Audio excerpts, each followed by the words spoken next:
Mark DePue, thanks for joining us again on the Illinois Channel. My pleasure, Terry. One of the great things about having you here, and we say for the audience, you have a military background and you're steeped in history, and you here at the Abraham Lincoln Presidential Library Museum put on a number of lectures over the years. You've talked in depth on about an hour and a half these lectures run, as I recall, but the one on Gettysburg, you talked about the Battle of Gettysburg. You did one that we taped on the trench fighting of World War I. And as we sit here now at the middle of May, we are coming up on the 75th anniversary of the D-Day landings in Normandy, France. And you're going to be doing a lecture on that. And as I understand, then the museum is also going to be having an exhibit. And in this case, you're not just a lecturer, you're also working on being the exhibit curator. What kind of things will one see at this exhibit that opens, I guess, what, the exhibit opens on the morning of D-Day? It opens up on the morning of June 6th, so it's 75 years. Imagine that, it's 75 years since the landings on D-Day. And, you know, then you can start to see the possibility of the end of World War II with that event. So that's an important one. So when people would come, what would they, let's talk about the exhibit real quick and we'll get into the history of D-Day. This one, what's going to be neat, I think the whole team here at the Presidential Library and Museum has kind of stepped up, and this is going to be a special exhibit. So when they go through the doors, they're going to have this sense that they're walking down the ramp of a landing craft landing on Omaha Beach, and they go around the corner and they see this tattered flag that actually flew on one of the landing crafts that was shuttling things back and forth across the English Channel. But the main components of it, there's going to be a lot of poster art on the walls. There's 4 major areas of the exhibit. One is on the home front. This is really all about the greatest generation. It's not just about the GIs, it's about everybody who lived through that experience, because as your public knows, this was the one war where everybody was pulling together. So it starts off with the home front, then it's got a section on the arsenal of democracy, so we throw a lot of numbers at people to emphasize, oh my gosh, we built that many ships, we built that many aircraft, just to kind of blow people's minds. And then you go into the Lend-Lease discussion, and you get a sense of the scale of things that we were doing to support our allies, to include the Soviet Union. The third portion is the GI experience, so you get a real sense of what it was like for the GIs and the things that they could relate to. And the last area, one of my colleagues really insisted that we not just end with the number of casualties, which is part of what we determined to include, but we ended with the legacy of the greatest generation. Well, Terry, you and I are part of the legacy of the greatest generation. We're baby boomers, but you have the interstate highway system, you've got the GI Bill, you've got these veterans who stuck around in Europe and Asia and built democracies out of the countries we defeated. So that's the core of the exhibit. But the neatest part, as far as I'm concerned, is the oral historian here. It includes 21 videos, each one of these about 3 to 5 minute long. It highlights one of the major events of the Second World War, and it ties in with one of the people we've interviewed in the oral history series. So for example, for the Pearl Harbor attack, I have Charles Sahey, who was on the USS Nevada at Pearl Harbor. And the irony is that he was still on the USS Nevada after it had been repaired, and it was supporting the D-Day lands in Utah Beach. So there's an interesting link. And as you know, one of the things that we want to do before the exhibit opens up, so June 6th is the opening of the exhibit. Well, that'll be, I'm sure, a fascinating thing to see, and it's really good because so many people, you and I, our generation, we should say, somewhat take it for granted. Well, of course people know about D-Day and all that, but as time goes by, a lot of people don't know their history, and it's good to reinforce that, both not only with your lecture, but with the exhibit. And old guys like you and me are always disappointed when, what, you don't know about that? One of the young men who's been helping me in putting the videos together, George Patton, that was a new personality for him. So now he is a big fan of George Patton, but you know, even George Patton plays this interesting role in D-Day, because part of the whole thing was this elaborate deception plan that the Allies had put together to try to trick the Germans into thinking that we were going to land someplace else, not at Normandy. Well, let me just set the stage for a moment. So, in 1940, the war began in 39, in September of 39 in Europe. We were not involved. Hitler attacks France, and England comes to France's, and they had a line of battle. A lot of people thought it was going to be similar to what had happened in World War I, where you get into a long battle line. World War I lasted 4 years. So what happened instead is that within a few 6 weeks or so, the Germans defeat both the French and drive the English off the continent, and they're miraculously rescued at Dunkirk, the British, taking some French with them. But then, that's in the spring of 1940. But then there's no, Germany is sitting there controlling France for 4 years, building up their defenses, because they know eventually the Allies will try to come back. But Rommel is building up the Atlantic Wall, and with that, so then they get to June 6, 1944, and the Allies come back. But that's the short version. Let's go now, leading up to D-Day.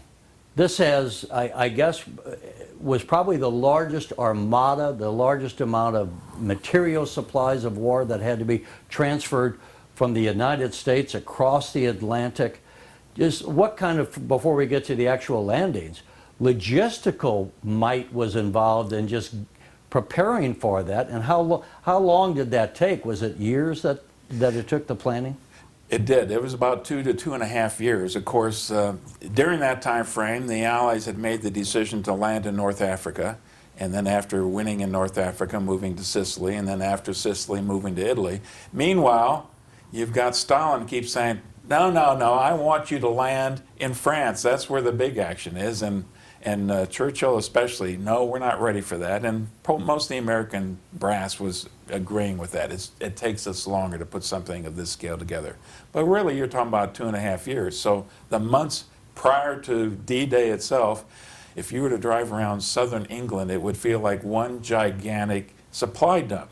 And, hundreds or thousands of jeeps lined up. Here's another few hundred tanks, P-51 aircraft all lined up in a field someplace, and all over the place. And you can imagine all these ships that were collecting and gathering together as well. All the while you're trying to deceive the Germans of where this landing might occur. So one of the things they were concerned about is, oh my gosh, we get to France, we're going to need to have a harbor. And we need to have a harbor right away to be able to provide as many troops as we want to land in the first few days. Well, they knew they weren't going to have a harbor. So what do? They build. Yeah, because after the troops land, you got to resupply them. You got to give them more ammunition. You got to give them food and all this other stuff. You got to unload tanks and jeeps and everything else, right? But why couldn't they have captured some of the harbors? The harbors were much more heavily defended. They wanted to land on the beach. They thought that was more achievable. But the harbors they were looking at was Le Havre and especially Cherbourg. And they figured it would be days, if weeks, not a couple months, that they'd be able to get to those harbors. And they also knew that the Germans would fight ferociously in those harbors and destroy the harbor facilities as much as they could.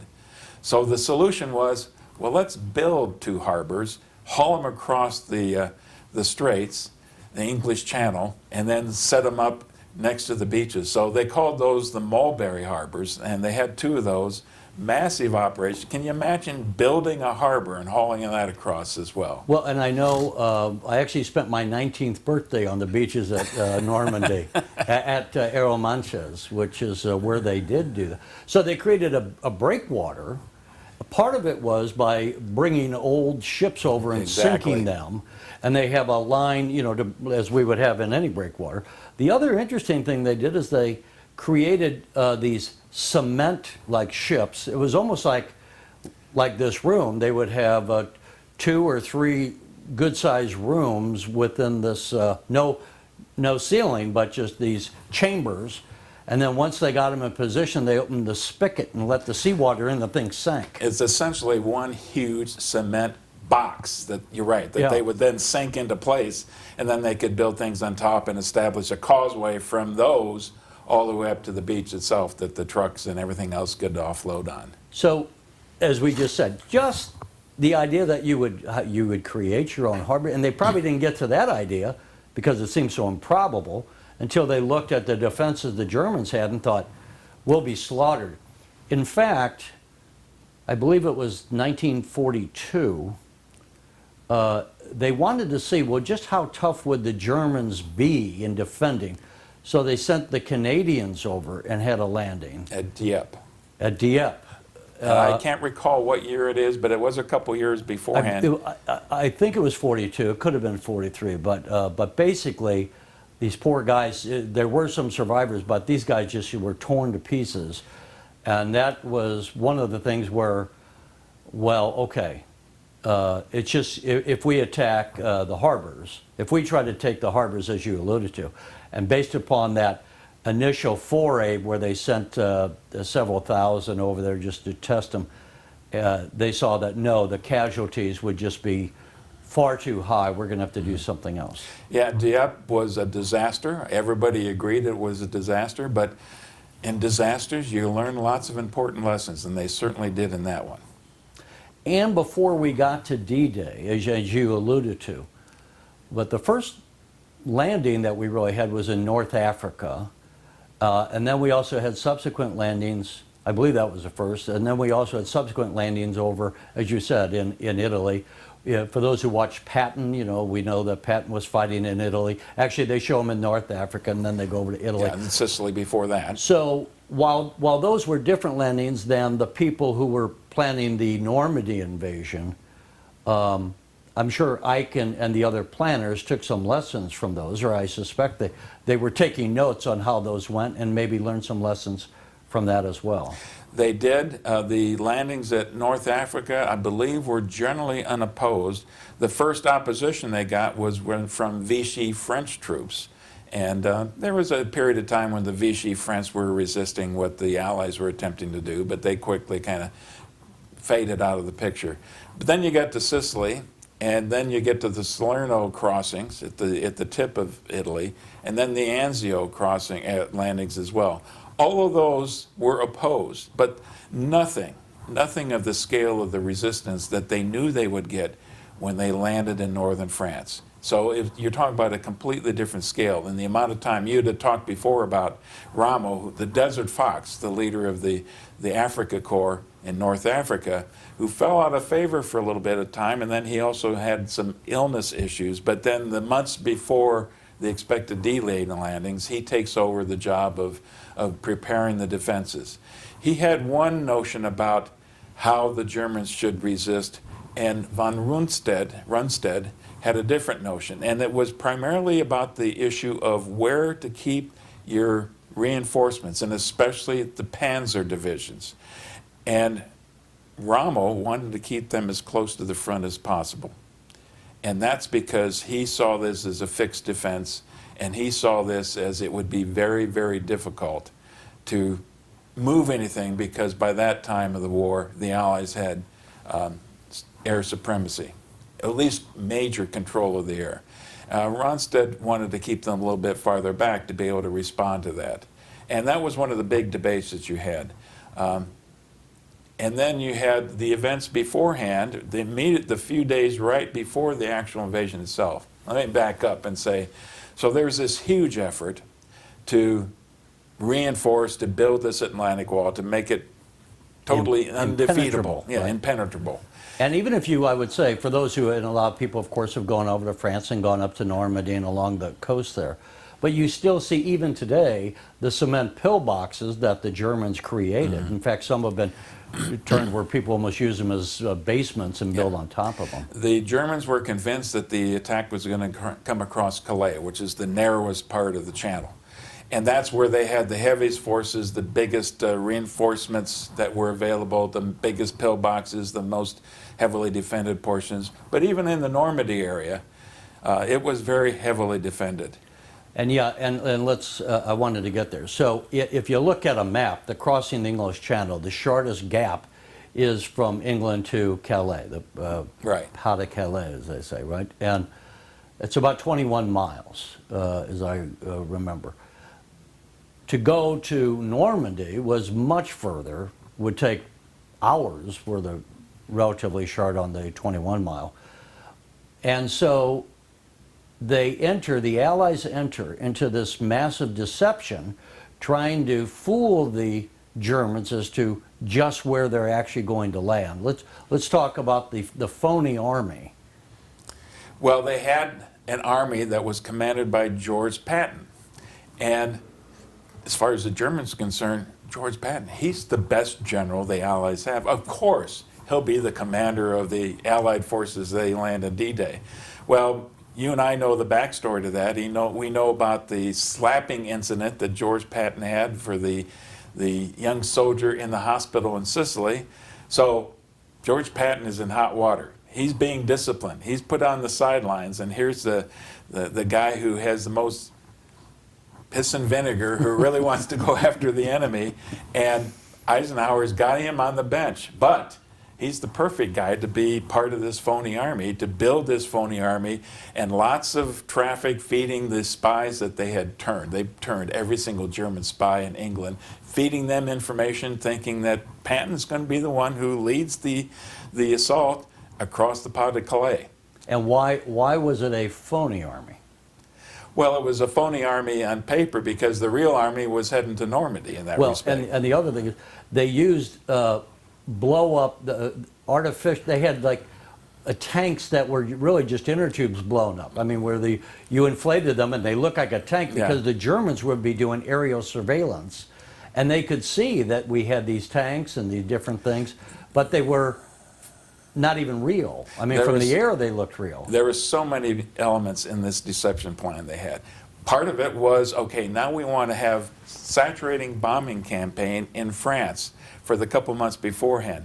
This was a fight between the Air Force and Eisenhower himself. Eisenhower insisted to having complete, total control of the 8th Air Force, all the bomber force, and for the British Air Force as well, in the months leading up, so that he could totally isolate the battlefield. But the last thing you want to do is just focus all those bombs on Normandy. You got to have just as many bombs landing in other suspected areas of the landing beaches that you do in Normandy as well. So you're expending tens of thousands, 100,000s of tons of bombs all across the northern France, trying to deceive the enemy as far as that's concerned as well. And then despite all the planning, we should say when the planning is going on, and you referenced it was like, what, 2.5 years before, Eisenhower was always been kind of a relatively minor, I mean, in the unknown officer. But he was a great planner, great logistics officer, which is exactly what you needed.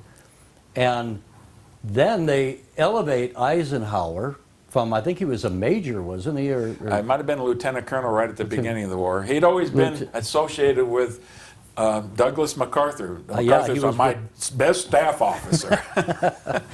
So all of a sudden, at one point, then Ike is jumped over many other senior officers and is selected to be the commander for the invasion.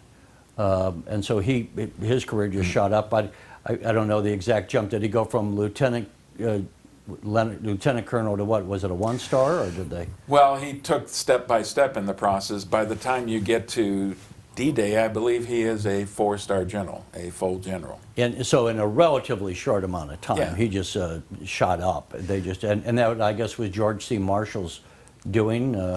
George C. Marshall was the chief of staff of the Army. It was only Marshall that Eisenhower would respond to in that respect.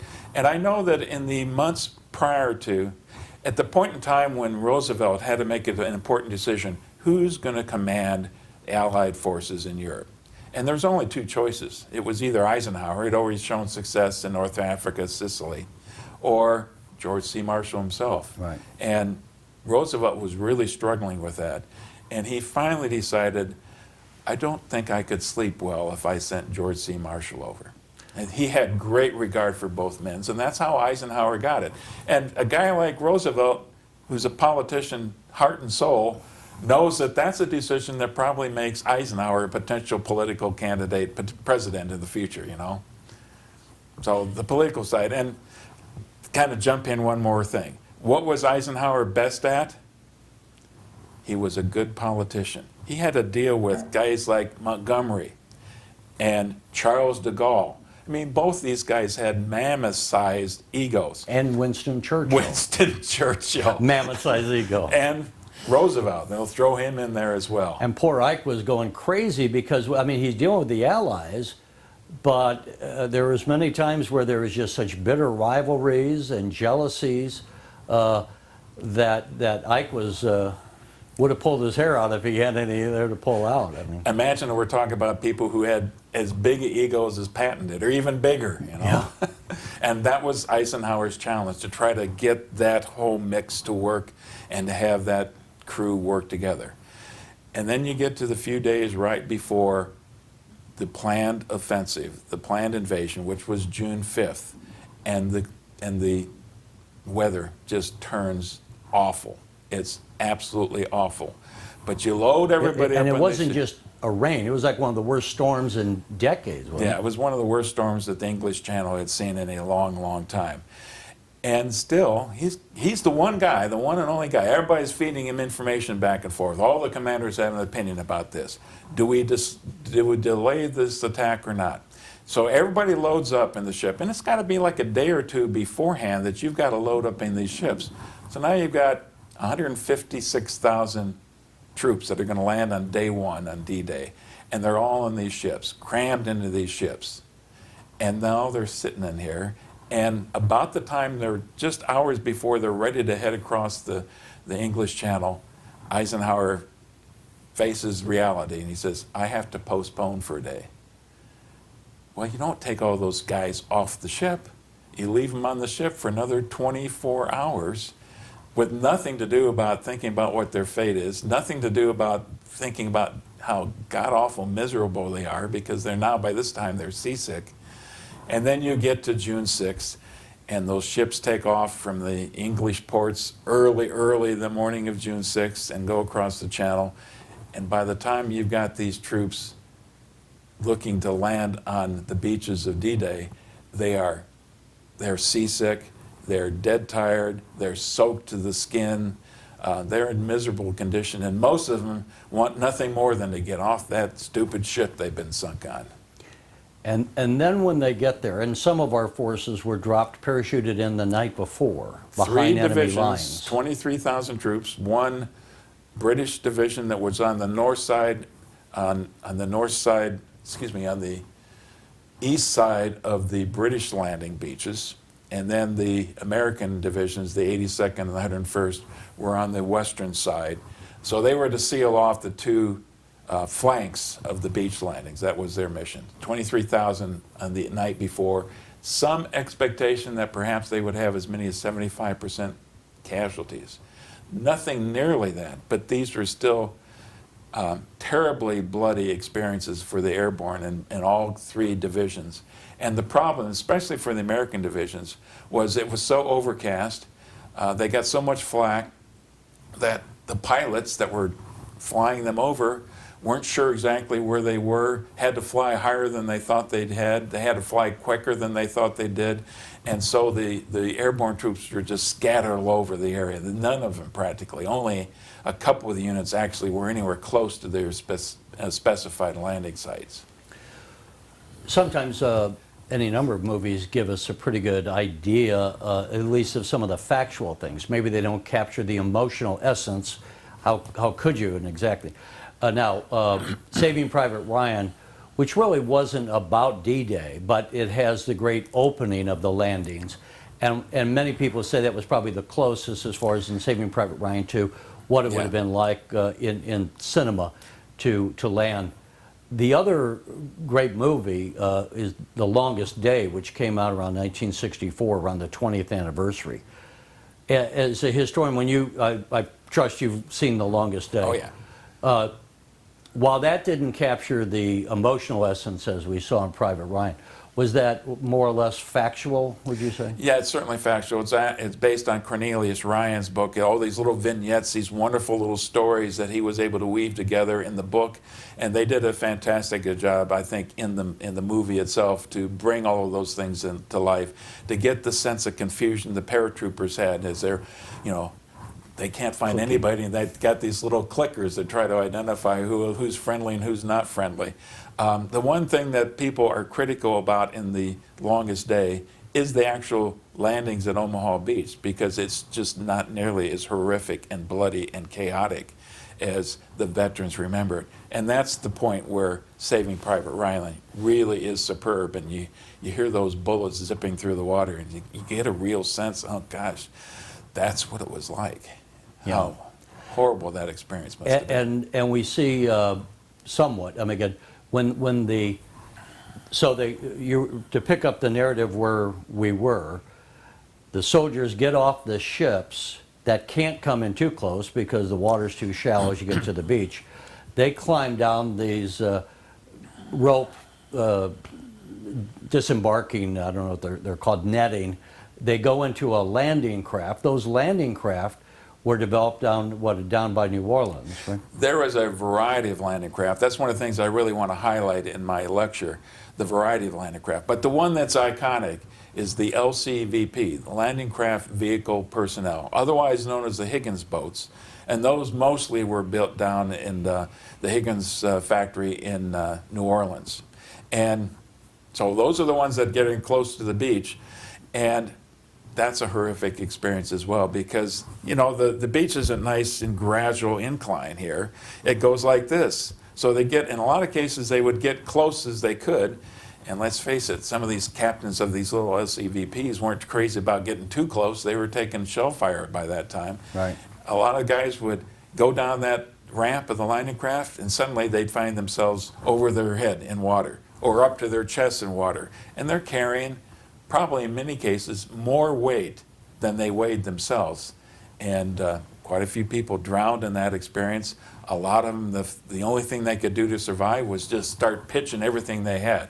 Their rifle, they had a backpack, whatever rations they might have, radios, machine guns, ammunition, all of that stuff oftentimes went into the water. This is Omaha Beach in particular. And, you know, they would get to the beach if they were lucky. You know, plenty of their comrades didn't make it, and then they would hide behind the wall and hunker down there until somebody finally had enough gumption and courage to take command of a small group and move forward. One of the problems at Omaha Beach especially, the tanks were supposed to get there first, and they had these tanks that were equipped with these sides on their canvas Almost sides like canvas, yeah. that were supposed to float. And these things were launched well out of the beach itself, and then they would kind of chug along.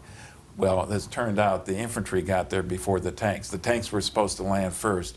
Most of the tanks ended up sinking. Only a handful got there. And so there really wasn't much fire support by the time that the Omaha troops got there as well. One thing I don't know, so they're landing and the Germans are there and they're entrenched with their machine guns and the rest. Why wouldn't we had air superiority, as we said, why wouldn't our bombers have just obliterated the German defenses along the beach, or our Navy just shell them? The Navy was very helpful, and I'm trying to remember, I think it was the USS Texas was the battleship that supported the landings at Omaha Beach. On Utah Beach, things turned out differently. You had the USS Nevada was supporting the landings there, and there was several destroyers that got close enough to the beach that they could really engage the enemy pillboxes. But the other significant thing that happened in Utah Beach that didn't happen in Omaha, medium bombers, twin-engine bombers, attacked a lot of the defenses on Utah Beach, and they were much better, much more accurate in how they were able to drop their bombs in the day before and the hours leading up to the actual landings. On Omaha Beach, you had B-24s and B-17s, the four-engine bombers who were providing support, and that essentially turned into as a disaster. For whatever reason, the big bombers that tended to fly a bit higher, the pilots were not sure where they're landing, so in most cases, the bombs that the heavy bombers dropped were well behind the beach defenses, in some cases as much as a mile behind. So the impact that the air armada, air bombardment had before the battle itself was negligible at best. And that's one thing we were landing with Allied forces. So you had some of the beaches. I think there were 4 major beaches, were there not? There was 5. The Brits had 2. The Canadians had 1. Gold, Sword, Utah, and Omaha. Gold, Sword, Juneau, right. Omaha, and Utah. And what period or what distance did this landing force cover along the ocean? You know, that's a good question. I'm going to have to know the answer to that when I give the presentation. I would guess about 20 miles. I think it's probably more than that. Sure. The left flank of the landings obviously was a British division. Then there was the Canadian division at Juneau. Then there was another British division. Then there were 2 divisions that the Americans landed at Omaha Beach. And by the time you got to the end of D-Day, those 4 beaches were connected. So there was a united front in that respect. Utah Beach was a little bit different. And it wasn't really, there wasn't a link up between the forces from Omaha and Utah Beach until a couple of days afterwards. I might be off by a little bit about that. The other part was obviously you wanted to have the paratroopers and the 4th Division on Utah Beach link up that first day, and they were able to do that, even as chaotic as the airborne landings were. Now, I believe that they did not meet their first day objectives as far as how far the commanders had thought they would move in. And one of the reasons was because the French had these hedgerows that were just these thick, thick bushes that lined the fields. They were almost used, these bushes, as fences for the French farmers, you know. And so they would just have a devil of a time trying to get through these hedgerows. And then you had an open field where you were, of course, open to be shot by the Germans. That was especially true in Omaha Beach. The Brits did not face the hedgerows areas. Their first day objective was the city of Caen. And that would have been a huge thing for them, because Caen was this collection of road networks. You capture Caen, and then you've got access to Paris, you've got access to Le Havre, you've got access to other things. And everybody recognized that the Germans would resist most strongly at Caen. Well, the Brits weren't quite as aggressive as they needed to be, at least that's what Americans would say, and didn't get to Caen, and there was weeks before they finally liberated Caen. Yeah, they thought they would have been there in the first day? That was the goal. So it took them weeks to go where they thought they would go on the first day. The Americans, and Omaha Beach especially, they had the hedgerow area right behind. And this is the big intelligence failure that the Allies had. They thought that these hedgerows were going to be kind of like these small little hedgerows that they had in England that everybody was familiar with, that it might be just a few shrubs and you could look through and you can see the field on the other side. No. What was the case in Normandy for the hedgerow areas was you would have a high pile of dirt, a berm of dirt that might be 3, maybe 6 or 7 feet high, very densely packed with all kinds of shrubs, and there would be a path between all these fields. And these were small fields, maybe only 20 or 30 acre fields, smaller than that. And the whole countryside is just covered with these hedgerows areas. So if you do manage to get into the field behind this one berm, suddenly now you're taking machine gun fire from the 2 corners of the hedgerow, because the Germans knew what the heck they were doing. And then you'd finally kill them, and you'd get to the other side of the field, and you'd have to do it all over again, over and over and over again. It took weeks for the Americans to finally figure out how to get through those. And the key to that, this is a bit beyond what I'm going to talk about in my presentation, but the key to that was they finally figured out, well, we've got all these metal defenses on the beach. Why don't we just kind of put like a dragon's teeth on the front of the tanks? Like a plow, and you just cut through the hedgerow and bust through with the tank with infantry supporting afterwards, and they finally figured that out, but not before they suffered thousands of casualties and many, many days of delays. I don't know if this is the total number for all the landings or just in the American sector, but I believe the dead, not just casualties. A lot of people think that means killed, but that's wounded and killed. But I think we lost in the neighborhood of 4,000 people on June the 6th. I should know the answer to that. I don't. It might have been 3,600 or so. I mean, but were there, in retrospect, while on one hand it was the great invasion that led to the fall of Nazi Germany, along with the Russians on the Eastern Front. Well, we landed in June 6, 1944, and by December, 6 months later, we were thinking that Germany might surrender even before Christmas. But when we look at the landings now, were there any real great failures that we look back and go and said, man, that was really something they should have known? I mean, besides the hedgerows, I don't know. Anything more major, or is it viewed historically as, you know, given all the challenges, this was amazing that they even pulled it off? I had some criticism for the heavy bombing, but the Air Force, both the British and the U.S. Air Forces, did a superb job of isolating the battlefield. The Germans weren't going to be able to do anything. If it was daylight, you couldn't expect tanks to move in support of the landings. They had done a great job in that. So except for the heavy bombing campaign against the beaches immediately prior to that, the U.S. Air Force, the British Royal Air Force did a great job in that. You certainly can be critical of the decision about the hedgerow, and you can make a good case that, you know, Eisenhower committed this on one of the roughest days that you could possibly imagine weather-wise, and a lot of those troops in places like Omaha Beach and Juno Beach died because of that rough weather. But I'm not critical of that, because how can you keep this army that was as tight as a coil ready to launch? You'd have to delay for practically another month to do it again. That was the time, and that was an incredibly brave decision that Eisenhower made. We talked about the tanks that were supposed to have preceded, and of course that would have saved a lot of lives. Had the ocean not been so rough, and that's probably something they hadn't anticipated. These tanks sank, but had the ocean been more normal and not as churning as it was, maybe would have been as successful. But the flip side of that is the Germans were watching the weather just like the Allies were, and they're thinking,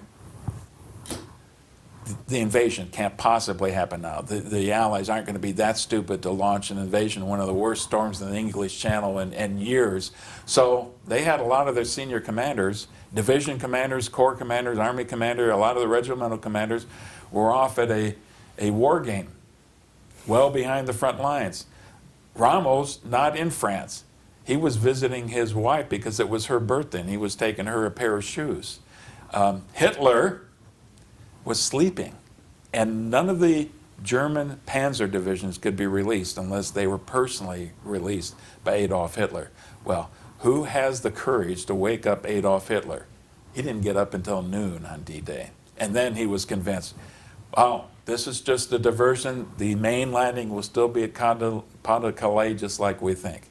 So the Germans made one mistake after another. So while you had a unified command system for the Allies, as hard as it was for Eisenhower to juggle those balls and keep those personalities in line, you had just the opposite for the Germans. So after we landed, and of course that really put a lot of pressure on the Germans because they were already fighting on the Eastern Front, the Russians, and now they really had to have their forces split. Did they have reserves to bring forward to the Normandy area, or were the Germans spread too thin, given that they were fighting on two fronts? Well, the answer is both. They were spread very, very thin. They did have reserves. They did have panzer units that were designed to be that reinforcement, to surge the battlefield and to drive the Allies back into the sea. The problem the Germans had all along here, especially in the area of Normandy, a decent percentage of the troops the Germans had there weren't German. Here's an example. One of the early people that they captured, the early German soldier they captured, was a Korean. A Korean. So you get a Korean who was captured by the Russians early in the war, and way in the Vladivostok area. He ends up getting captured by the Germans. The Germans take him, and he says, well, you can either be in one of our prison camps or you can fight for the German army. So there was Poles, there was Ukrainians, there was Russians, there was Yugoslavs, there was Bulgarians, there was Koreans incorporated into these defenses.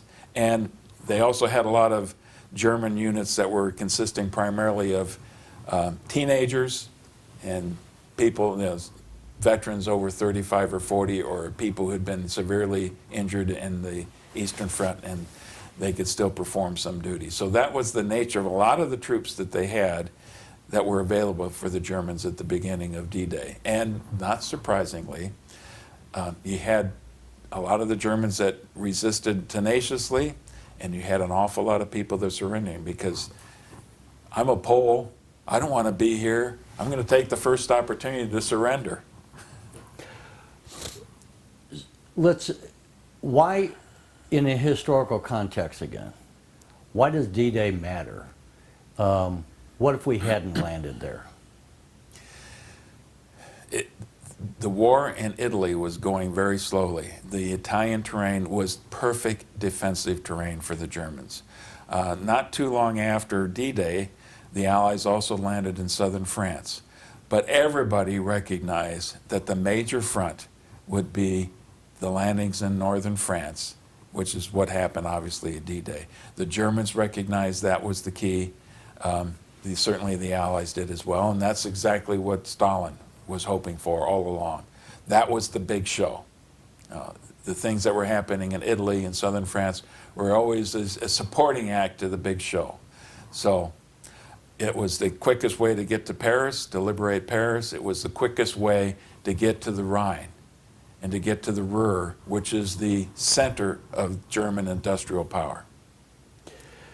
If one goes over to the Normandy beaches now, that region, I would say you still have, the French we know can be kind of snooty in different parts of the country, particularly in Paris.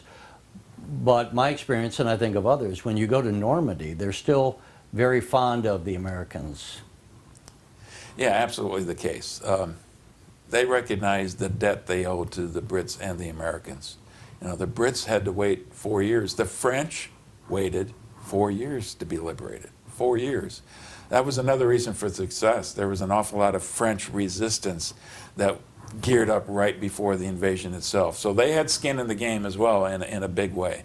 But they knew it wasn't going to happen without the sacrifice of the Americans and the Brits. And they understood the severity, the savagery of that battle on those beaches. Have you been over to Normandy? I have. It's on my bucket list. I've talked to lots of people who have. I have not been there yet. And we have different presidents, notably President Reagan on the 40th anniversary in 1984, and not just, it was the international Margaret Thatcher and all the different leaders, including the German leader, I think it was Helmut Kohl at the time. And President Reagan gave one of his great speeches. Yeah, the boys at Point de Hoc. And those Rangers that had to scale the heights at Point de Hoc to take out the artillery that the Germans had removed. Yeah, so it was basically along the beaches, but you get to Point de Hoc, and it was a rock outcropping. So they're shooting ropes up with Exactly. grappling hooks, and then how it seems impossible. They're climbing hand over hand up this rock wall with guns, with people shooting down at them, and yet they managed to take that cliff.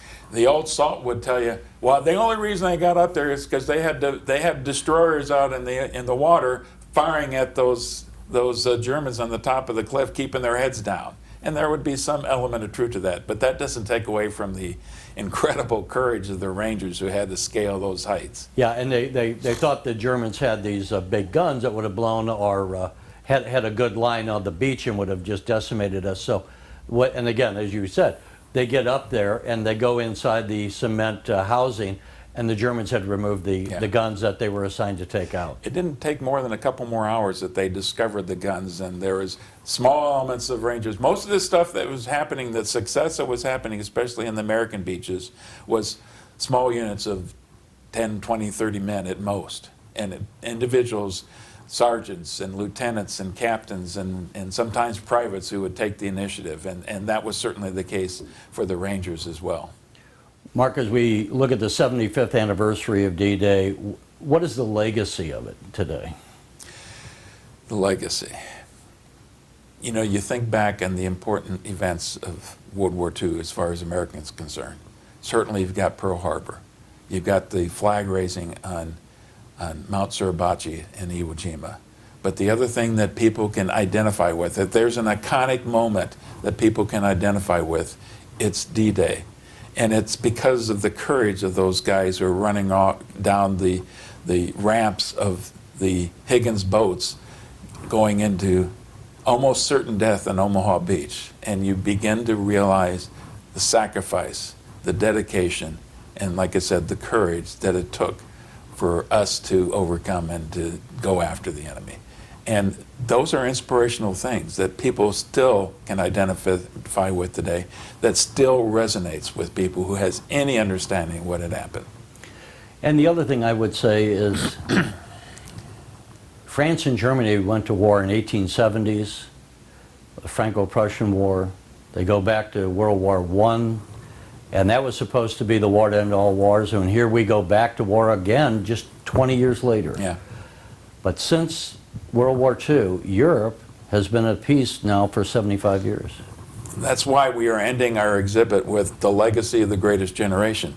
One of the biggest pieces of the legacy was we didn't just defeat Germany and Japan. We helped rebuild Germany and Japan. We helped establish democracy in Germany and Japan and Italy.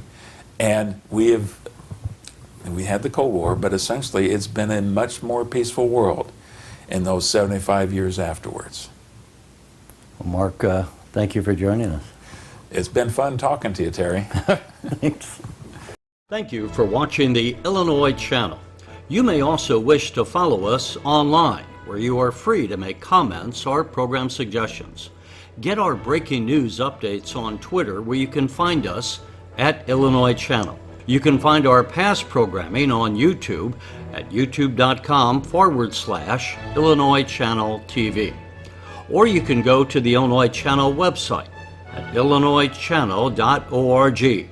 There you can find not only our current video stories and programs, but also our library of past programs, as well as articles that provide additional information about Illinois issues and individuals. The Illinois Channel, keeping you connected to your state, your issues, your home.